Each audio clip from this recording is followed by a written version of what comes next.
see everyone here. Welcome to Beaches Watch, our February meeting. We're so honored and happy to have Jacksonville Mayor Donna Deegan here as our special guest, continuing her town hall throughout the city to talk about her budget and other upcoming priorities, as well as things that's happening here at the beaches. So, I'm Maria Mark, I'm president of Beaches Watch, and I'll be hosting the meeting tonight. We just have a few announcements to make before we get into the meat of our meeting. Okay. We are a membership-based organization, so please consider joining or renewing your membership for 2025. As you can see, we have student category for $5, individuals are $15, and families $20. You can also make a general donation if you would like. We do a give back award every year to a deserving nonprofit here at the beach. And we also have a $1,000 scholarship that we award Fletcher High School senior. We are recording our meeting, so it will be on our YouTube channel tomorrow, as well as a link on our website. We'll go ahead and recognize elected officials. I hope everyone signed in. If not, I will ask you to stand and introduce yourself. We have Sandy Golding, who is a Jacksonville Beach City Councilor. Candace Kelly, City of Atlantic Beach Commissioner. Nia Livingston, City of Neptune Beach. Mayor Corey Byland of Neptune Beach. Will Lanham from Jacksonville City Council District 3. Tim Horvath from Neptune Beach City Council. And we have Mayor Curtis Ford of Atlantic Beach. Did I overlook anyone, or did someone? Oh, Jerry. Hi. Jerry Holland, Supervisor of Elections. Nice to see you. Jim Caluso. Okay. Bill Horn. And Bill Horn, City Council. Okay. Anyone else? All right, well, welcome and thank you for coming. Just a few announcements. In honor of President's Day, which will be Monday, is that too loud? No. Monday, February 17th is President's Day, so the city offices will be closed. So city meetings that will be changed due to the President's holiday will be held on Tuesday, February 18th, and that will be this Jacksonville Beach City Council at 6 p.m. and Neptune Beach City Council at 6 p.m. Penman Road, there will be a Penman Road meeting on Tuesday, February 18th at 5 p.m. So that will be before the City Council meeting. Jacksonville Beach will be holding workshops on the Land Development Code. That will be Thursday, February 20th at 6 p.m. and that will be in the Jacksonville Beach City Council chambers. There will also be public hearings on the Land Development Code for Jacksonville Beach. The first public hearing will be held March 3rd at 6 p.m. and the second public hearing will be held March 17th, St. Patty's Day at 6 p.m. Again, this will be at the Jacksonville Beach City Hall Council chambers. Our upcoming meeting for March, which will be held March 5th at 7 p.m. This will be our town hall with our Jacksonville at-large City Council members. So, as most of you may or may not know, our at-large City Council members also represent us here at the beach. So they're going to be sharing what's going on and anything that might affect us here at the beach as well. And that will be here in the library. So just by a show of hands real quick, we'd like to know about how you heard about tonight's meeting. Anyone here on Nextdoor? I guess nobody does Nextdoor. Facebook? No? Newsletter? Okay, that's good. Newspaper, or the digital newspaper now, I guess. Our website. A friend, neighbor, word of mouth. Oh, yeah, you guys talk to each other. That's awesome. That's awesome. Okay, so without further ado, we will go ahead and start our town hall with Mayor Donna Deegan. And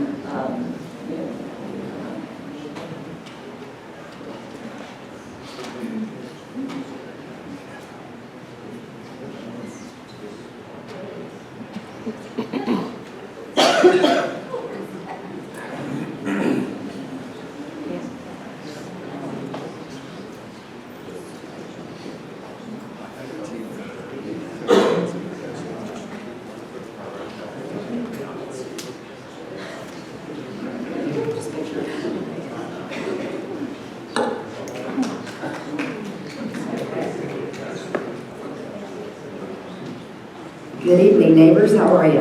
I had just today got my voice back, so I was happy to get that just in time to be able to be with you tonight. I really appreciate you all taking the time, although I think we're going to need a bigger boat. I hate that so many of you are standing, but I appreciate that you are. I want to take a moment before I get started with this presentation, just because I can, to say thank you to all of you for putting up with, obviously, what is the inevitable inconvenience of the day of the 26.2 with Donna marathon and half marathon.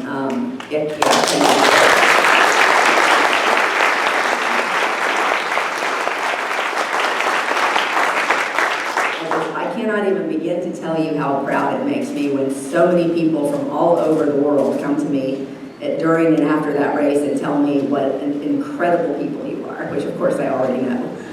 But the fact that you deck out and show out and make those survivors and family members and others feel welcome every year is just a testament to what wonderful folks you are. So I really do, politics and mayor stuff aside, just know that my heart is full for everything that you've done, so thank you. All right, now what I want to start with tonight is I want to go through a few remarks, just go through some topics of priority for my administration, go through a few things that I think that we're getting right, and then the purpose of these town halls this time, and obviously when the mic gets in front of your face, you can say anything that you want to say, but this is a budget town hall specifically, so we really would like to know what are your budget priorities for the year. This is the time when we're all getting together and we're trying to determine where we want to spend our dollars. And so it really helps our staff. One other thing I need to do before I get started, forgive me. I need everybody on my staff and my administration to please raise your hand. Raise your hand. Raise your hand, Brittany. Thank you. There you go. And I need you to each just go around the room, say your name and what you do. And the reason I want them to do that is because if you have questions that relate to the department or area of city government that they are in charge of, I just see our Thomas and Greg. Yes. Thank you, Daryl. I want all of you to know who to direct a question to if there's somebody that can answer a specific question for you. So let's start over here and we'll go all the way around the room. Arvez Ahmed, Chief of Analytics, Office of the Mayor. Joshua Hicks, Affordable Housing Director, City of Jacksonville. Phil Perry, Chief Communications Officer. I'm Alex Olson, Sports Entertainment Officer. Tracy Colton, Director of Strategic Partnerships and also leading the Mayor's Homelessness Initiative. Keith Howard, Fire Rescue. Brady Norris, Director of Interurban Affairs. Chester Akins, Executive Assistant to the Mayor. Most important person for you to know. You're only Chief Administrative Officer. Richard Reichert, Administrative Services, 630 City, Procurement, ACPS, Ombudsman, and City Fleet. So y'all leave Richard alone. Go ahead. Who's next? Angela Moyer, Budget Officer. Ann Burchett, Finance. Brett James, Planning and Development. Kathleen Collins, CFP Administrator. Michael Weinstein, Chief of Staff. Winyoni, IT. Gary Dennis, Boards and Commission. Daryl Joseph, Parks Department. Sunil Joseph, Chief Health Officer. Tim Rogers, Jacksonville Public Library. That's a pretty good showing for the staff, right?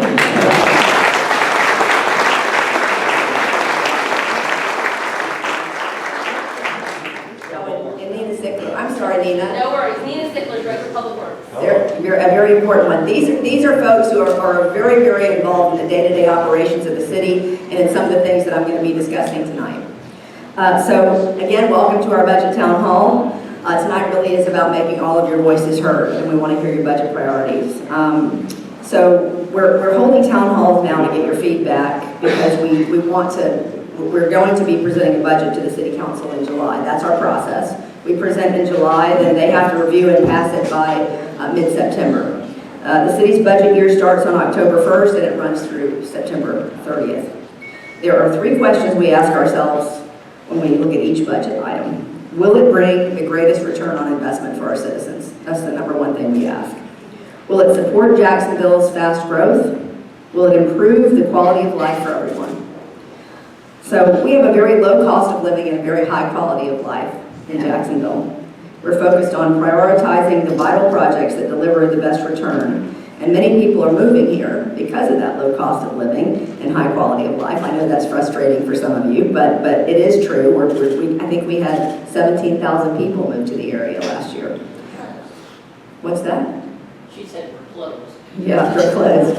Yeah, well, good luck with that one. But the secret's out. The secret's out. But anyway, so and it's wonderful to see people appreciating what we have here. But we want to keep the quality of life high. So we invest in programs that make our residents healthier, happier, safer, and more prosperous.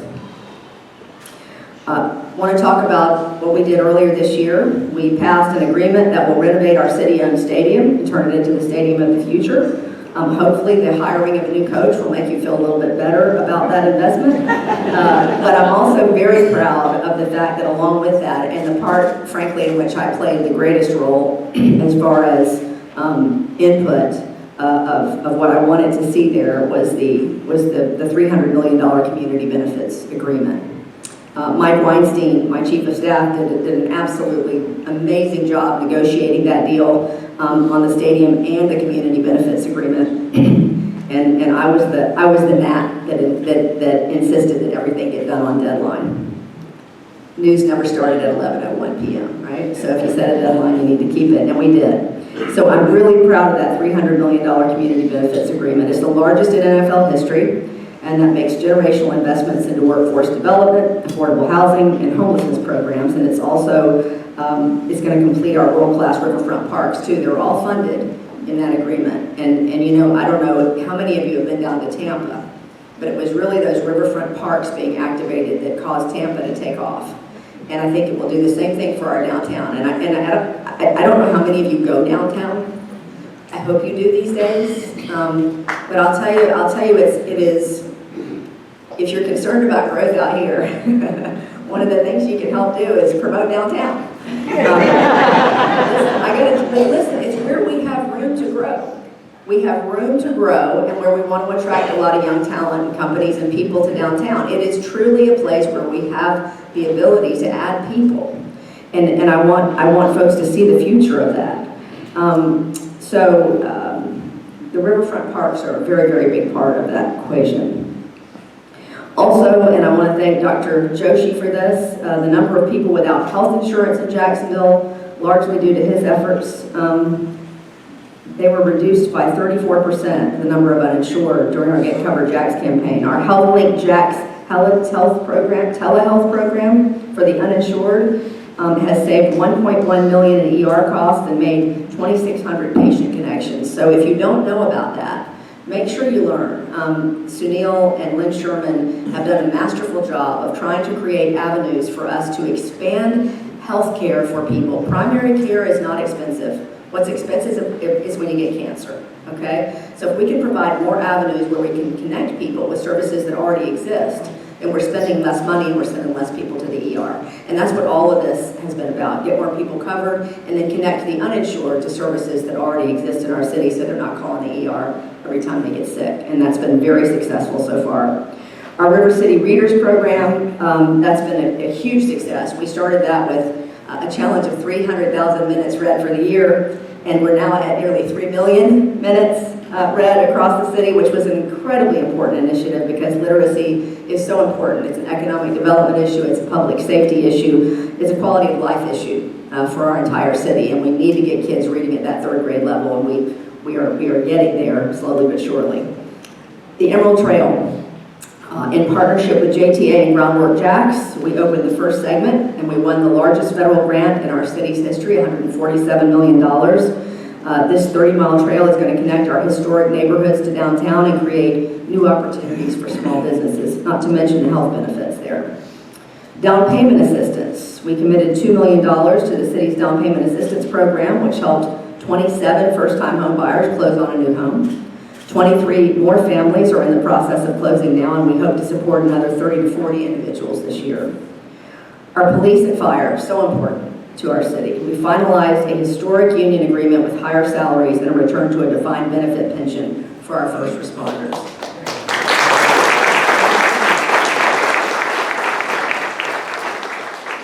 I talked a lot about during the campaign, and it was incredibly important to them. And the more we talked, the more I realized that this was what they absolutely needed in order to recruit and retain the best talent.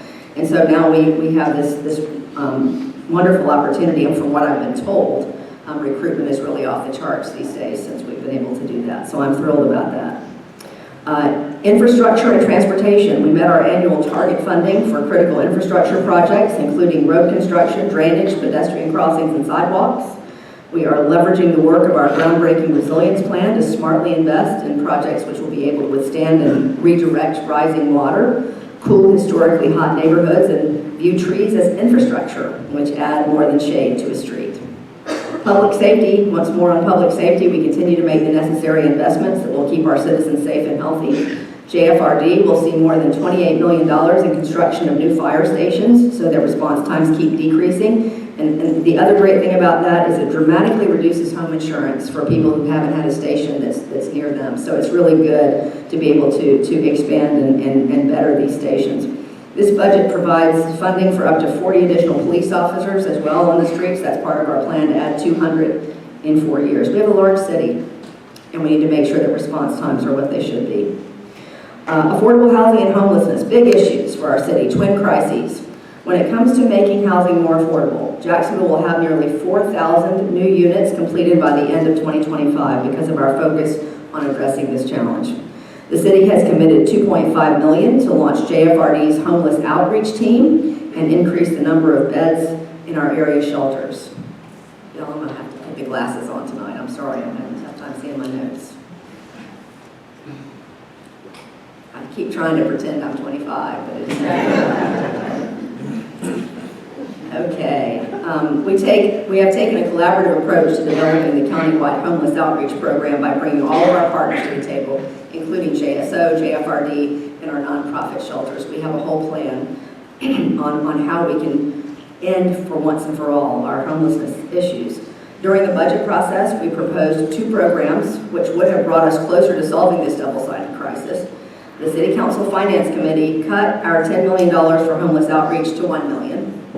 Another investment we recommended was $10 million in seed money for an affordable housing fund that would have generated a $30 million matching commitment from the private sector, much of which was already committed. And it's my hope that we can get these investments reconsidered with your support. So call your city council person and say, let's invest in these things because they're very important for our community.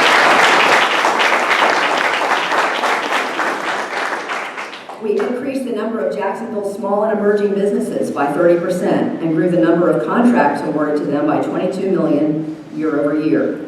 We're spending millions to attract new companies and create more good-paying jobs for our citizens.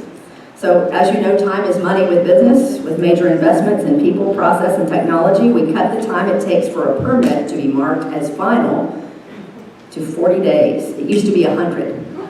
The city's new online permitting system, which was created in-house by Wanyoni and our team, has cut wait times for permit approvals by a third. Education, youth, and literacy. In addition to our River City Readers program, we're partnered with Duval County Public Schools on Show Up to Shine. That's a public education campaign to encourage school attendance. We committed $5.4 million to after-school literacy, artist, civic engagement, and work programs for youth. Our investment in pools ensured that we had the repairs and lifeguards in place to open all our city pools when only half were open the year before. And combined, these programs keep our youth engaged and on the path to a successful life, which reduces crime and strengthens our workforce. So now I want to go through a few things that are beaches specific, and then I promise I'm going to get to your questions or your comments. Major projects. Penman Road, complete streets. As you know, that is TBD in terms of investment based on the design process. I see that you have a meeting coming up. This is a project that we've partnered on with our beach cities to convert the existing roadway to a complete street by improving the safety of all users, including pedestrians, bicyclists, and motorists along Penman Road from Beach Boulevard to Atlantic Boulevard. Conceptual plans were completed in Q4 of 2024. Final design plans will commence in February of 25. I'm looking forward to hearing how you're feeling about that process. Last year when I was here, you weren't feeling great about it, so I want to know if you feel like it's going any better now. Mayport Docks, Phase 1, cost $6.5 million. This project constructed boat docks along city-owned riverfront property in Mayport. The new docks will provide mooring areas for commercial fishing, research vessels, and recreational boats. The city will pursue agreements with local fishermen, shrimpers, charter fishing captains, etc., to utilize a portion of these docks in an effort to reactivate the working waterfront in Mayport. Construction began in April of 2022 and was completed in November of 2023. The dock has been opened for use by OSearch. Phase 2 is expected to start construction in the summer of next year. We're also working to complete Segment C of the Timucuan Trail and doing $11 million worth of improvements along 2nd Avenue roadway. In terms of beaches issues that I was told you all definitely wanted to cover, so I want to make sure I get to them. The waste fee. I am well aware of the concerns that beaches residents have when it comes to the trash fees. Jacksonville currently loans money from the general fund to cover the city's solid waste services. We've all talked about this ad nauseum, right? It's a loan because you already pay a local trash fee out here, so you don't want to be double taxed. I get that. This hole keeps growing by tens of millions of dollars each year, and it will rise to $500 million by 2031 if we don't do anything. It's an issue that needs to be addressed in some way. The can has really been kicked down the road for far too many years, and it gets more expensive to solve the longer we wait. So I really, truly appreciate the hard work the council has done on this. Councilman Carlucci has got a bill that is up for debate right now, and if that bill should pass as it's currently written, it looks good to me. They've had a lot of courage on this council to deal with an issue that they did not have anything to do with, starting. They're trying to solve a problem they had nothing to do with. And so many councils before them went, yeah, you know what, that might not be politically very, very exciting for me, so I'm going to pass on that. Well, they took the responsibility and they said, you know what, we're going to look at this because we need to. So I hope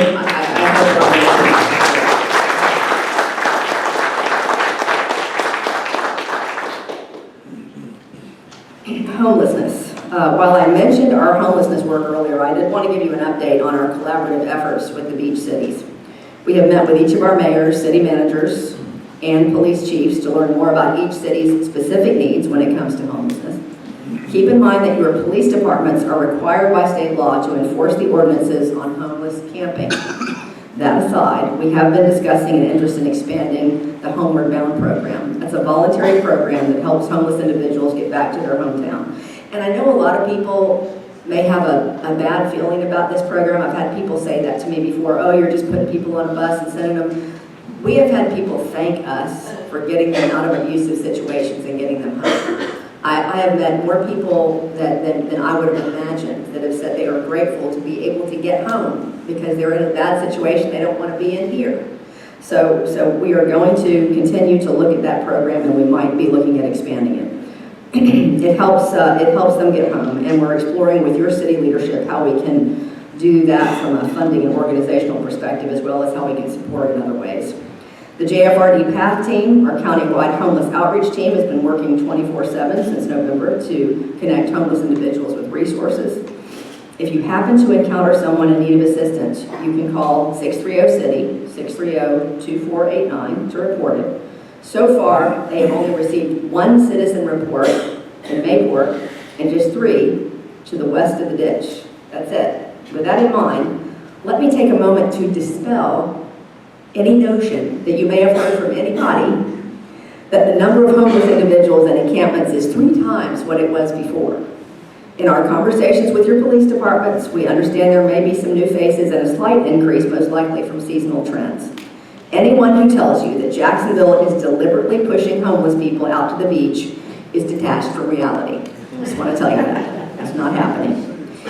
Interlocal agreements. We're also looking into the interlocal agreements between the city of Jacksonville, Atlantic Beach, and Neptune Beach. We've been meeting with both cities and are working out a process to take a deeper dive on the agreement to look at what each city is providing and receiving in return. That was an offer we made at the beginning, and we've been working on that since. Our initial discussions with Jacksonville Beach indicate that they are really not interested at this point in any big changes right now. All right, that is about it for what I wanted to get into before, just to make sure you know where we are on some things. And now I want to leave the rest of this town hall up to you. So we've got folks out there with microphones, and if you will raise your hand, Yes. we will get to it. Please, like I said, please remember this is a budget town hall. So let's try to keep our discussion focused if we possibly can. So, talk about numbers. No, I'm just kidding. So, just a couple of rules before we get started on the Q&A. Please keep your questions concise. Do not give us a dissertation before you ask your question. There are a lot of people here. We want to make sure we give everybody ample time to get their questions asked and answered. Conversation is fine, but we really want to try and keep the back and forth down so that everyone can be heard. Okay? So, we have a microphone back here. The lovely Ellen Glasser has a microphone right there in the If middle. you're going to stand up front, Ellen, so you can see and they can see you, we're going to hold on to the microphones as much as we can so you can't usurp them from us. Okay? So, first question. Okay. Hi, so glad you're here. Thank you for sharing your evening with us, and thank you for putting your glasses on. That made me feel much better myself. My name is Cindy Sadler. I'm a resident and homeowner in Mira Vista, which is a condo complex within the Harbor Town community. I'm here representing a whole lot of folks from that area. We're really concerned about the Moody Shipyards development that was zoned or rezoned last summer. It is massively large, and we have all just become aware of just how large it is. And the traffic impact, the safety impact, the public safety impact for the local fire and police departments on that little two-lane service road under the ICW bridge is just not built for the amount of traffic that that complex will add to it.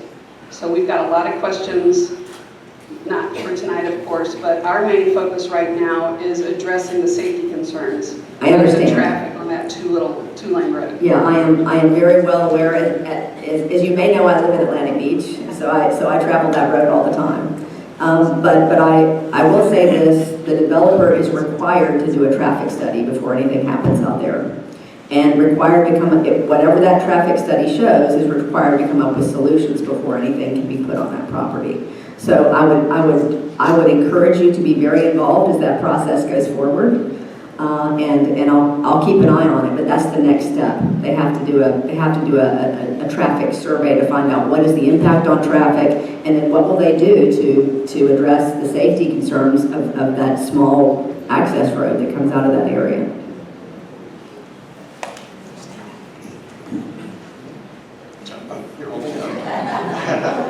Jeff Rodeo, I live in Jacksonville Beach.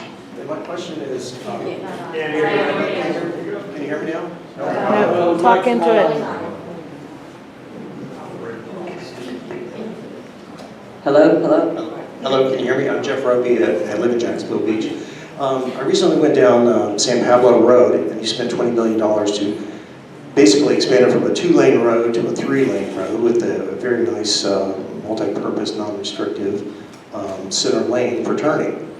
The question is, why are we spending $20 million to reverse what's going to happen on Penman Road, which already has a non-restrictive lane in the middle that everyone uses, including the emergency department, every day or multiple times a day?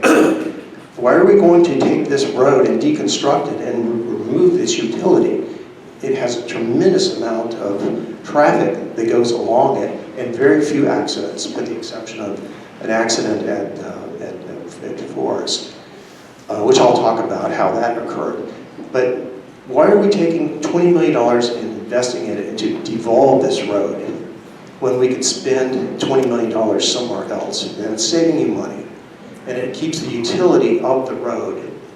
Okay. Well, I think there are a lot of people, especially some of your local officials here, that would argue to you that Penman Road has been an unsafe road for a long time. So I see a lot more than one accident on that road, and that this has been something that really has been in discussion and designed for. Gosh, we started talking about this when, in 2019. So there has been a tremendous amount of discussion and reworking of the plan I'd like to hear from, Nina, are you involved in this? Who in this room is involved in that piece? If you could talk about what's the latest on that and why, where we are and why we are. my team is directly involved in the project. And so aside from operations, the elements that you talked about for San Pablo Road, which was a JTA project. This one is, of course, Penman is a City of Jacksonville project. And so in addition to the operational issues, traffic issues, the goals on Penman Road include pedestrian bicycle safety. So a big emphasis is to make sure that the facility works well, not just for cars. So that's number one. At some point, there was the decision to evaluate whether we were going to close off a lot of those medians, and as part of the coordination with the public, we have removed many of those median control areas so that those medians can be used more readily to access homes and other businesses along the corridor. So that part has been adjusted. However, we still have the roundabout, which is a very important part of the safety features of the project. So we're intending to address a number of safety features along the corridor. Thanks, Nina.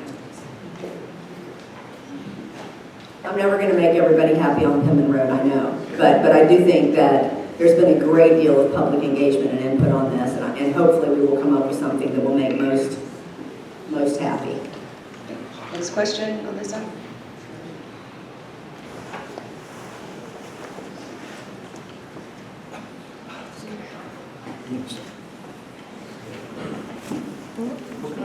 Hi there. Hi. I'm Brinkley Harold. I live in Atlantic Beach. Good to see you. And Sunday was a wonderful run that turns the corner right next to my house. Didn't Mayor Deegan look great in pink hair, by the way? I thought, outstanding. I think you should keep it. I really do. Notwithstanding your earlier slides about the waste fee and the interlocal agreement, there are things that affect particularly Atlantic Beach, which I know more about than the other beach cities, that are contained in the existing interlocal agreements that are not being fully funded by COJ back to Atlantic Beach. An example is beach lifeguards. The beach is owned by the county, not by the city of Atlantic Beach, but COJ only partially funds the Atlantic Beach lifeguards. Yet they fully fund the Hannah Park lifeguards and Talbot Island lifeguards, and maybe Jack's Beach, but not Atlantic Beach. There's a couple other aspects that COJ has not been funding to Atlantic Beach, like animal control, parks maintenance, parks and rec programs. And there's another aspect called tipping fees that were contained in both of the interlocal agreements that say that Atlantic Beach won't pay tipping fees, but our waste hauler, GFL, is in fact paying tipping fees or a dumping fee to the Trail Ridge landfill, which is owned by COJ. Those are a couple of things that need to be taken into account in your current budget plans so that Atlantic Beach gets what we're supposed to have from the 82 and 95 interlocal agreements. Mayor Ford, are these things that we're discussing in terms of our ongoing discussions of? Yes. And that would that require a change in the interlocal agreement? If I may. The question is, would it require a change? No, we could actually start using the existing interlocal agreement and right-size it there, but we are in discussion right now about doing an RFP and a study by a third-party entity so that it's not biased one way or the other, City of Jacksonville, City of Atlantic Beach. So we'll be going through that process, but we really could go back to the existing interlocal agreement and be more accurate on what we're doing between the two cities. Daryl, do you have anything you want to add to that in terms of Parks and Rec, or if I said everything that I can say about that? Okay. Daryl's like, thanks for putting me on the spot there, Mayor. Appreciate it. I just always want to make sure I'm giving you the most information I can. Okay. Who's next? The man. No, not much, but y'all excuse me. Bill Gulford. You notice how much more trouble men have not grabbing that microphone? Good point, Mayor. I want to make a comment, and you alluded to Mayport docks and maybe expand on that a little bit. And I appreciate the attention the city has given and that you're giving to the Mayport community, particularly with the commercial docks that will assure a return to commercial fishing, which is important to Mayport. But I also want to point out that the city owns 7 acres behind on that riverfront. And I would urge the city, both you and the council, to take a little harder look at the potential for developing it. I want to remind everybody here, and I'm sure many people don't know it, the city has $0 invested in those 7 acres. They didn't pay a dime for them. And I think Mayport has a tremendous opportunity in the future to be a real place to go for the entire area, not just the beaches. So any attention you can give in the direction of developing Mayport, and I think it can be done fairly inexpensively, especially if we can locate the right developer or developers. So, Okay. appreciate it. Thank you. Any other questions? Hello, I'm Michael Green. I live on San Pablo. I don't know if I'm allowed to be here. But anyway, a lot of the residents come across on San Pablo, and they removed the 2 lanes that funnel into the other side of San Pablo between Beach, and the traffic backs up all the way from JTB to Beach Boulevard at rush hour. So that it used to be 2 lanes that went across. And now they removed the right-hand lane, so it's a continuous lane to go to the beach, on Beach Boulevard.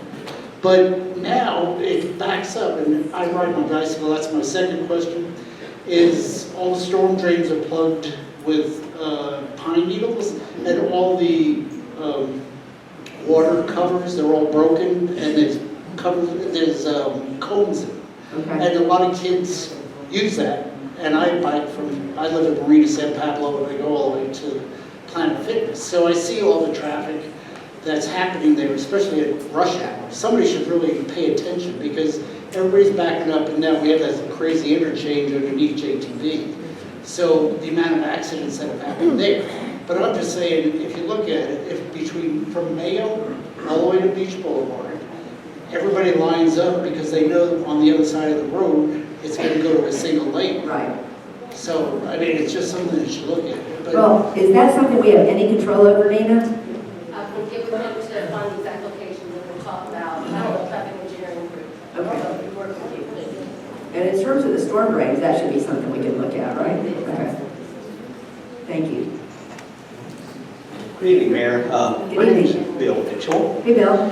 I'm going to parlay off Cindy's question, with the traffic study over, for that Moody project. If the Moody project wasn't even going on, we still had a separate issue over there under the bridge. I'm not sure if you're the right person to talk to about this, but we have so much trash, people dump stuff there. A lot of fishermen come there, they park there. It's kind of dangerous to get through. There's no sidewalks. We do have sidewalks on the Mayor Vista, on the Harbor Town side where they stop. Who would we go to get sidewalks all the way around, light it up? We have a lot of people like to jog, walk under there. We get homelessness, they get up under the bridge and like to camp out. I personally have called GSO quite a few times and they do come out, they do reappear. So if we could get signage in there, better fencing, sidewalks all the way around to clean it up under there, make it safer, brighter, and people wouldn't feel threatened to go under there, especially women, single women that like to jog out there. And we have tons of people like that. Lighting is an issue all over our city. We've talked about that in many locations like that, and I agree with you. I think there needs to be more lighting. And as far as the sidewalks go, is that us? Is that us? Is it the state? I'm not sure exactly where the. It's underneath. It's on the west side of the Atlantic Bridge, Atlantic Boulevard Bridge over the Intercoastal. That would be DOT. That's what we're sure. Is that something you mentioned to Cindy? Well, we have to see. This is where we end up having so many problems. Like we have spent so much more money getting our blight and trash and grass cutting teams out, but there are dividing lines between what the city of Jacksonville can do and what the state is responsible for. And so we have to make a request for them to do anything that we are not supposed to do. And so we have, issues. I'm going to be honest. There are issues with that. We have piles of trash all over the city. It's not always the state's fault, but we are trying very hard to get those cleaned up. As far as the lighting goes, I agree with you. I'd be willing to go to the state and talk to them about that. I think it's probably an important issue. Well, when you mentioned that, the developer would have to, initiate the traffic study for it. Maybe that's one of the things. Should we go to the developer? I think it's a great idea. I think at this point, I think your move should be to ask for everything that you want. From the developer? Yes. As they're building out that place, ask for everything you want. And I think you've got a great chance while they're in the process of wanting to make everybody feel good about that, to say yes to a lot of things. Okay. Thank you. Sure. I understand they have sold the Hodges property to the south of JTB, and they're going to build a development from Kernan all the way to San Pablo. Is there going to be an impact study that's going to show the impact? Because I used to do her hair, so I found the skinny. They just sold the property to a developer. So there's going to be another parallel development going all along JTB. JTB. To the south. To the south. You know where they have their airport on that property? Oh, yeah. Yeah, that's going to be a development all the way to Kernan. Okay. Well, a lot of these things, now, I know not the one you're talking about, but a lot of these things that were zoned a long time ago, that people can do that. So I think the issue is you got to put them through their paces in terms of the impact. And then you got to make a lot of noise if you don't like what they're doing. Mayor Deegan, staff and neighbors, my name's David Deal. I live at Water's Edge community. It's in the harbor town next to the first questioner's development, Mira Vista. And I'm also concerned about that high-density development that's about to start construction work there. The developers were kind to send a representative to our neighborhood to talk with us, and their attitude was like, this was all approved in 2008, you can't do anything. And my concern is that it's FDOT that really controls the traffic coming off of that bridge, and for the people on the beaches community and in a hurricane situation or storms or evacuation for any reason, I think it's going to be a major problem if there's no real access beyond cars jamming the road there. And further, in hearing from the developer, there's a huge underground polluted area that's got like some, they said, fresh fill on top of it, some kind of a fabric layer. But if they're going to be building on top of that, it would seem like it would make a lot more sense to remove the toxic compounds before they do the work rather than after they put a bunch of new buildings on it that would cost a fortune to remove. And there's, in the waterway, the San Pablo River, there's marine mammals, porpoises, manatees, there's all kinds of, nature that we love in this community, and that's why people move here. And I'm concerned about the implications of the pollution being mobilized into the groundwater and into the area and into the surface waters. And it would seem like the city should put some resources into monitoring the environmental considerations, coordinating with the state and federal government on that before disaster occurs. And the groundwater also affects all of us to the extent that people have drinking water or sprinkler systems and other types of things that bring it up. So is there any effort by the government to coordinate with other governmental agencies and invest your own money to make sure that the developer-funded study really is telling you what you need to know about what the traffic implications of this high-density, multi-function development is going to be with a big storage facility and all kinds of different aspects to it that, they want to keep it flexible for their own purposes and increase the density as much as they can, but, it seems like that we need to speak up about it and get some local resources to make sure what they're doing is in the interest of our community. Yeah, I think that makes sense. I'm taking notes on everything you're saying tonight, and if you want to leave your name and your information, we'll make sure we follow back up with you. I don't know, Nina, I don't know who will that be? I've asked for Brett James. Brett, okay. To come and talk about the project. Okay. Well, did you hear the specific concern, Brett? We'll get them together. What's that? Okay, all right, that's fine. The people might be interested, but that's, Do you have a question? Yeah, Brett. I live in Hodges near JTB. I live on Hodges near JTB, and they've done traffic studies. And the traffic is far worse than we could have ever imagined.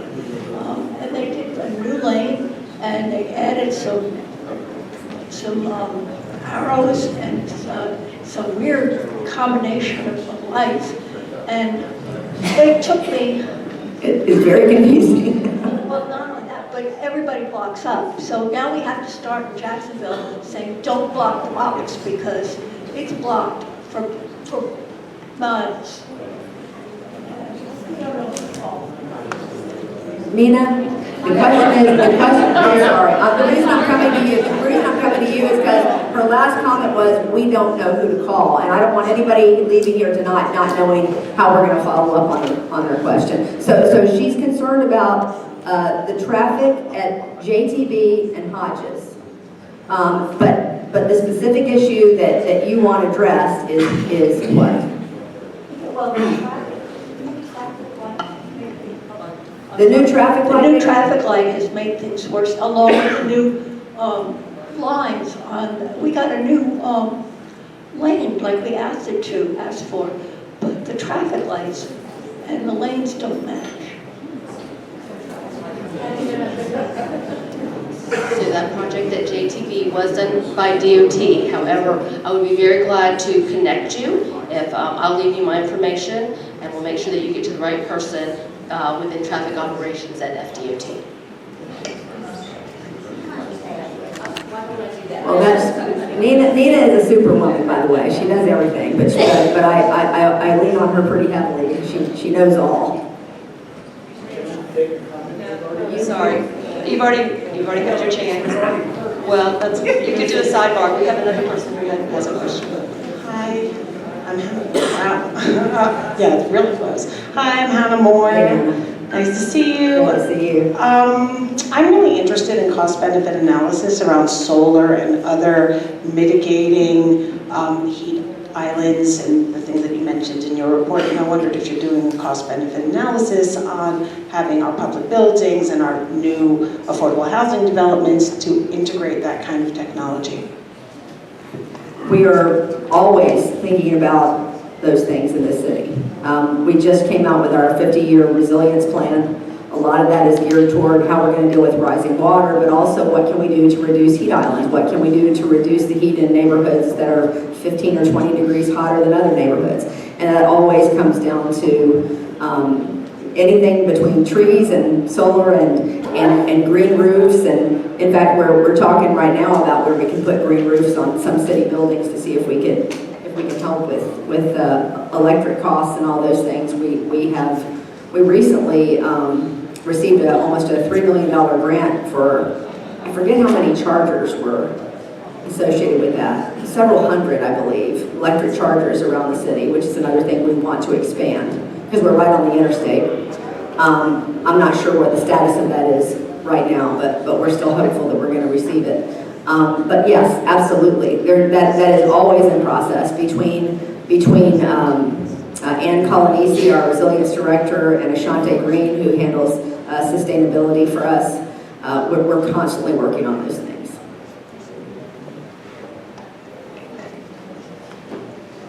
Well, good evening. My only question for you is, you mentioned earlier the waste fee, that you said that Councilmember Carlucci was bringing back up for debate in the City Hall. My only question for you was, is this bill different in any way from the one that you vetoed a couple weeks ago? Oh, this doesn't have anything to do with what I vetoed a couple weeks ago. So let me explain that, if there's any confusion about that. There was a bill that was passed that we had a waste hauler that we had, who's done a great job, that we had reached a contract with, that we had agreed to an amount we would pay them, and an escalator past that amount.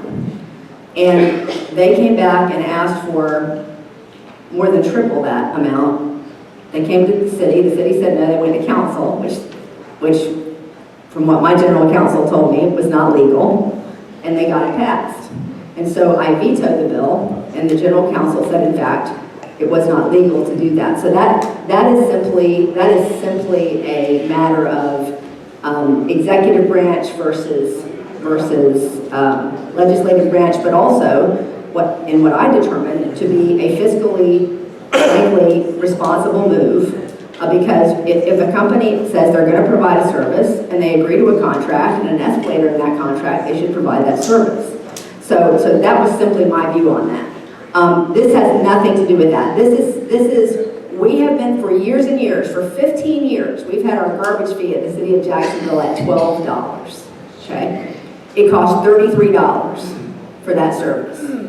So every year, somebody brings it up on council for as long as I can remember, and 90% of the time the council says, yeah, we don't want to deal with that because it's a fee, I know, but people are going to say we're raising their taxes, and that's just, at some point you got to pay your bills. And so what the council has done is they, at the very least, very responsibly have debated this problem. And I think that that's admirable.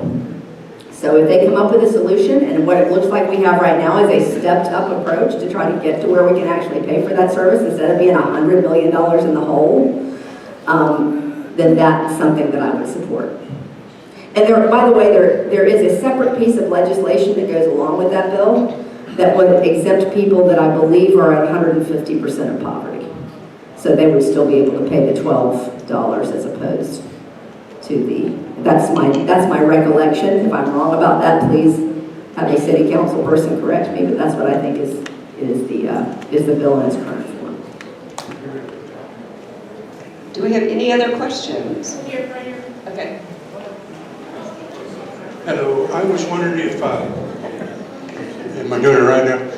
Oh, about the status of replacing all the septic systems in all of Duval County and what the status and priorities are for that. Yeah, that's always been a top priority for me. The first day I came in the building, I talked with JEA and I said, why are we not moving faster on this? And they took me through the process that it actually takes to get into a neighborhood and to actually clear out these things and get it done. And we frankly, we have picked up the pace, but we are it'll never be fast enough for me, but we have started with the high priority septic tanks, the ones that are actually seeping into the water and are causing a problem. But we are working very hard to remove them as fast as we can. I will say that the thing that sort of, you know, I wish we weren't doing is there are some areas in the city where we're still using septic tanks in building when we're way out where we don't have service. So that's a bit of a drag to me. That's something that we decided a while back. But in my mind, we need to get away from septic tanks altogether if we can. But we're working as fast as we can to get them out of there, as fast as we can. If you have any other questions, please This raise your hand. gentleman, there's a bunch. Yeah, we'll get to everybody. Don't worry, we got plenty of time. Bill wants to add on. Hey Mayor, I just gonna add on a couple of neighborhoods that are coming up with 17 removal. So we just finished Biltmore neighborhood in Beverly Hills West, and Christabel is underway, and Riverview is currently in the outreach phase. Those are the priority neighborhoods right now. They're getting septic removal done. So I think a little further west north from here. Really important environmental issue, though, in addition to other things. I got that. I saw it. My name is Ralph Jansen. I live out in Mandarin, and we talk about needing to pay our bills. Could, in this next budget, we stop being so cavalier with grant money to developers? A primary example is the Rise Doro Apartments. The Rise Doro Apartments was a $60 million project that in 2019, the city gave them roughly $5.6 million. And then to rebuild, we just gave them another $11 million in grants, another $5 million in tax subsidies. So we have, as a taxpayer, we have $20 million in a $60 million apartment complex that nobody in this room is gonna live to see the benefits of. Well, I'm gonna only argue with the use of the word cavalier. I don't try to do anything in a cavalier way, but let me just tell you why I think it's a good investment. Maybe that's the best way to argue to you. I have believed for many, many years and have been frustrated, not only as a Beaches resident, but as a fan of my city, that we take one step forward and two steps back in downtown all the time. We have invested so much money only to watch it go down the toilet year after year after year. And with any business, and people keep telling me you gotta run the city like a business, what's the first thing you gotta do? Cost analysis. You gotta invest in that business. If you don't invest, you're not gonna get a return. And my belief, my strong belief, is that if we can make that area, and we are getting very quickly to the point where we're not going to have to do all those incentives because we've got so many people wanting to come downtown now. But that is in an area right next to our entertainment district that we don't want to be an eyesore, and we do want people living in. So there are some things that need to be a priority. My belief when I came into this office was people are tired of no movement. They're tired of nothing happening. I was tired of, my kid moved to Tampa, I just got her back. You know, and I'm like, if we have a thriving downtown, it will allow us to have the income that we need to invest in the whole rest of this city because we want to keep taxes low. If everything doesn't happen by magic in a city, you got to have money to invest in the quality of life issues. So I asked you this question when I came into office. What kind of city do you want? And that is the question we have to answer. And if we want a city with a good quality of life, we have to invest in the things that are going to bring us the greatest return. And I believe the Doro is one of those things. That is my belief.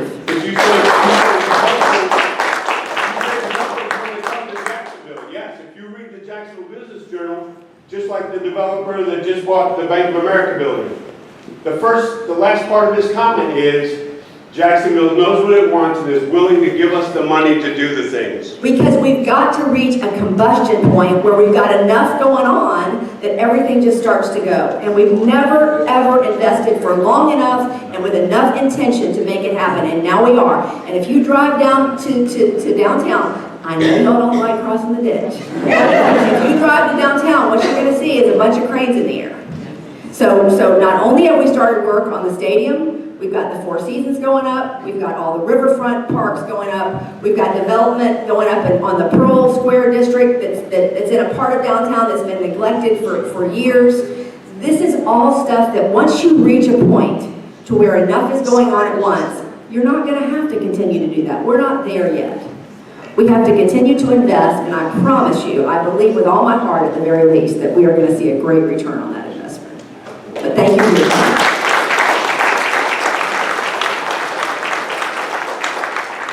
Mayor, I'll also add, hey everybody, Joshua Hicks, Affordable Housing Director for the city. I'll also add $5 million of the new money going to the Doro project is to add workforce housing to that project. Originally, that workforce housing was not part, it was all market rate. With the additional $5 million investment, we're getting a significant amount of units to go towards workforce housing at between 110 to 120% AMI. That's our first responders, our police officers, our teachers. Yeah. Exactly, in their first years, they need that type of housing. Jacksonville needs that housing. So it is a return on an investment because of that as well. Yeah.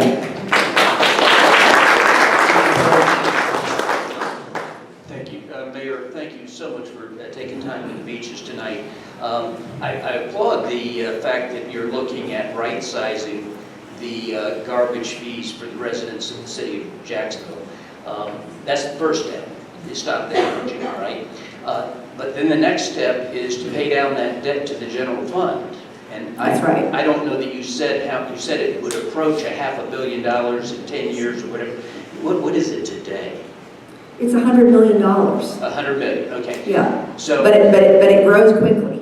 Right, so as a representative of the beaches, in particular Atlantic Beach, can you assure us that you'll at least keep our interests in mind on the repayment of the debt that we did not contribute to? Absolutely. To me it is absolutely imperative that we keep that in mind. But that's why we're looking at this, at least from what I understand, this stepped approach. You know, and I think by the time you get to step 3, you're actually starting to repay that. Okay, thank you. It's not going to happen tomorrow, but it will get there. Mike, did you want to add something? Give Mike a microphone. Come up here. Thank you. Mike Weinstein, every year, the way this works is, as the mayor said, the revenue that comes in from the fees doesn't cover the total cost. The city basically loans to the waste system to cover that. But it's basically internal money. Basically, the deficit that the waste business, basically within government, owes to the city government is all contained in city government. So there's no money that's going to change at the end. Basically, we would be just paying ourselves back. We would be taking money from one account to another account. So at the end, once the fees reach the level to pay for the service, there'll be no more loans. Basically, what we do, every year we loan to the waste system an amount of money to cover the deficit. The following year, we give the waste system enough money to pay us back, literally, and then loan them another money for the deficit. It's all internal accounting, and it's all city money. It comes from the general fund to the waste system, back to the general fund. So at the end of this, I'm sorry I confused everybody. At the end of this, yes, the waste system owes the city money, but the city is also the waste system. You know what I mean? It's just a part of city government. So there'll be no payback from the beaches. There'll be no payback from anywhere else. We'll just discontinue to loan money to ourselves to pay for the waste hauling. So, to your point, there'll be no money from the beaches or anyone else to cover the costs year in, year out. We pay ourselves back every year. We give the waste system enough money to pay us back, and then we loan them enough money the next year to cover the deficit. It's a crazy system. It's a crazy, crazy system. It's what you call a shell game. That's exactly, I was going to say it, but I'm glad you did. I'm glad you did. I have a question. Over here. Hi, I'm a Jacks Beach resident. I have two questions for you. One, about Penman Road. I went to several of the meetings and the updates, and they show you these beautiful renderings. And I asked about drainage, and I know drainage is very important. When Penman is done in the Jacks Beach section, will we still have ditches? Will we still have swells? That's question number one. Question number two, thank you again for being here tonight. As a resident of Jacks Beach, when we pay property taxes, we pay more than our fair share into the coffers. Can you better explain to me why the homeless programs you created, PATH and both JSO's Homeward Bound, we send our money across the ditch? Why are those services not coming back off our dollars? We are in discussions about that right now to see if we can expand those services. Okay? We're in discussions with the beaches right now. Did you want to answer the... So, sir, yes, we expect a good portion of the ditches that are out there now to be able to accommodate stormwater within ditches, again, for a good portion of the roadway. There will be some isolated areas where we may curb and gutter some of it to capture some of that stormwater, but in general, they will be open swales. So just to further try to answer your other question, these are agreements that we make with each of the beaches communities, right? And so we are, currently, those services are not within those agreements. So we're talking about whether we want to include those services in those agreements. So we send our dollar across. Well, it's not just that simple, though. It really Well, I isn't. apologize. I mean, I think, and just to give an example, I don't want to say the beaches are always shorted. You have 6 meetings, correct? This is the only one that's an hour. All the rest of them are an hour and a half. No, this is an hour and a half. Okay, I apologize. On your website, it has it listed for 1 hour from 7 It's to because 8. that's your Beaches Watch meeting, but we took over your Beaches Watch meeting and added a half hour to it. So I'm here as long as you have questions. Little Don't things worry. like that, you know. No, but listen, I get it. Listen, I get it. I'm from the beach. I know everybody out here feels like we always get shorted. I get that. But once you get in and you're looking at the whole picture, it is not quite that simple. So that's why we're having discussions. That's why I invited the beaches communities to come in and let's relook at everything and see what we need to do to make it better. I want folks out here to be happy with the services they are getting. But there's a lot that goes into all that. And sometimes, you know, I know that the last time I spoke with Mayor Hoffman, she wasn't particularly excited about relooking at the interlocal agreement, but we are looking to see if we can expand the Homeward Bound program at the very least. So we'll look at it. Right here. Go, Ellen, go. Ellen's getting her steps in today. Hi, and thank you for your service, by the way. Thank you. Mike Stang, I live in Jacksonville Beach, and I was in a discussion with our police chief. Each year, Beaches Watch hosts the 3 police chiefs to give kind of a state of the beaches. It's usually right after 4th of July, and you know what 4th of July is like down here. But they brought up a couple of interesting things, that 90% of our calls for service for the police department are for people that don't live here. and we are paying for all of that. I'm thinking that, you know, when somebody comes as a tourist or a resident from elsewhere, that the city benefits. I'm talking about Jacksonville. The city benefits from that. Don't you guys get support from JSO also? When they call for it. When they call for it. You know, there's a pride thing too. All our beaches, police departments do an incredible job. But, you know, occasionally you hear that thing on the national news, somebody shot in Jacksonville Beach at some flash mob thing, and we can just get overwhelmed. And JSO really helps out, from what I've been told by all the chiefs. Anytime they call for help, they're there. But I'm thinking that from the city standpoint, maybe we could use a few more resources to help beef up some of our, not just the police, I'm talking about crowd control, infrastructure stuff for the tourists that come here and impact all the residents of the beach. Yeah, I'm obviously always disheartened when I hear things like that as well. Anytime you end up with a large group of people in a small area with alcohol, there are going to be problems. And that's the case on the 4th of July, and it's the case any time you have a big celebration out of the beaches. But I think on those occasions you very often do have support from JSO, but I'm certainly happy to look at other resources as well. I'm not opposed to that at all. I just, you know, I don't want Jacksonville Beach to ever be mentioned in the same breath as something like that. I mean, not any of our beaches, but it is something that is very disheartening, I agree. Okay, any other questions? This could be last call. Even though we're supposed to go to 8:30. Are there any other questions for the mayor? All right. Now see, I want to point out that it's 8:06. Yeah. I know. So you people have another 25 minutes. You did a great job.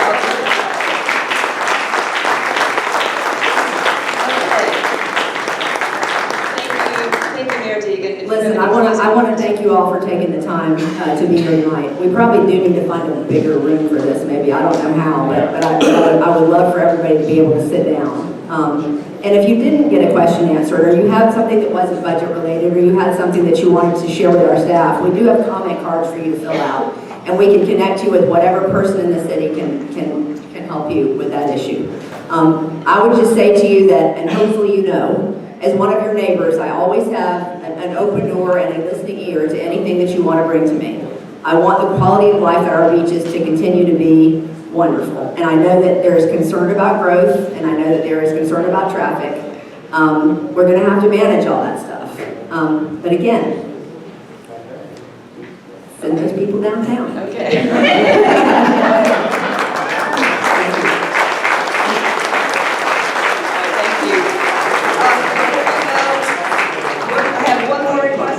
Those who are able, if you can help us stack the chairs, that'll help us get out sooner.